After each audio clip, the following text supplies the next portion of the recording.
एकदा का माणूस भोग संस्कृतीत रमला की त्याचं मनाचं शरीराचं रोगांशी युद्ध सुरू होतं. पण हे युद्ध जर जिंकायचं असेल ना तर बाहेरच्या शस्त्रांचा काहीच उपयोग पडत नाही.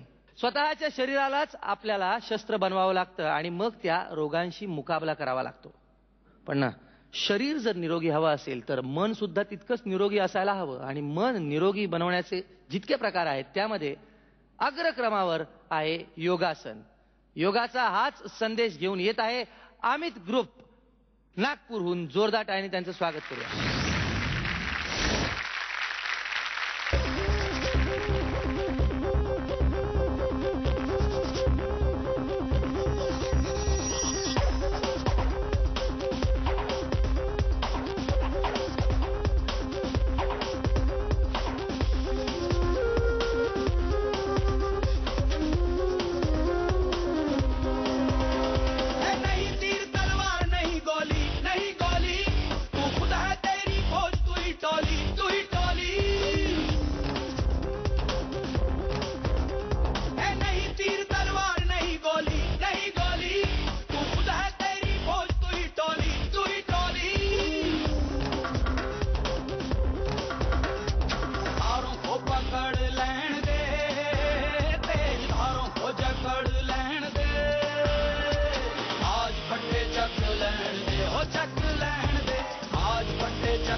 एकीकडे शस्त्र आहेत, त्या शस्त्रांचा वापर झालाच नाही. शस्त्रांशिवाय माणूस स्वतःच्या शरीरानेच लढू शकतो. पण मग हे जे तुम्ही आहात ते स्वतःची योगिक आर्मी म्हणायचं का याला? योगिक आर्मी. आज जे आपला देश आहे त्याचे रक्षा करण्यासाठी आपल्याकडे आर्मी आहे, पण स्वतःची रक्षा करण्यासाठी हे आपला योग जे आहे, योग करूनच आपण आपलं स्वतःला रक्षा करू शकतो. स्वतः रक्षा म्हणजे स्वतःची रक्षण आपण करू शकेल तेव्हाच आपण आपल्या देशाची रक्षा करू शकू, असं आम्हाला दाखवायचं होतं. कशी वाटली ही योगिक आर्मी उभ्या? कहर म्हणजे एकतर हे सगळे त्यांची हाडं घरं ठेवून आलेत की काय कळत नाही मला. आणि हे सगळे रबराचे बनलेत की काय हेही कळत नाही. अशक्य, फारच सुंदर, अचंबित करणारा असा परफॉर्मन्स होता. Thank you sir. मुग्धा, सर, आज तर तुम्ही आर्मीज आमच्या समोर आणून उभी केली, योगिक आर्मी. छान वाटलं, खूप वेगळं एकदम बघायला मिळालं. तुम्ही गाणी किती वेगवेगळी निवडता, छान वाटतं. म्हणजे काहीतरी वेगळं. तर नेहमीची अशी गाणी एक ठरलेली असतात, पण तुमचं हे गाणं मागच्या वेळेस पण तुम्ही एक वेगळंच गाणं असं निवडलं होतं. ती मला गोष्ट फार आवडते. खूप छान, मस्त झालं. Thank you madam. मकरंद सर. खरंच तुमचा विचार फार फार छान होता.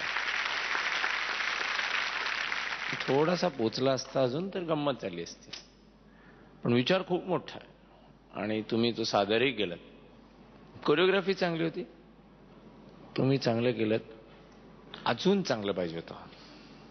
आपण पदकांकडे बोलूया. मकरंद सर, तुम्ही तुमची पदकं टिपून ठेवा. मुग्धा, किती मेडल्स?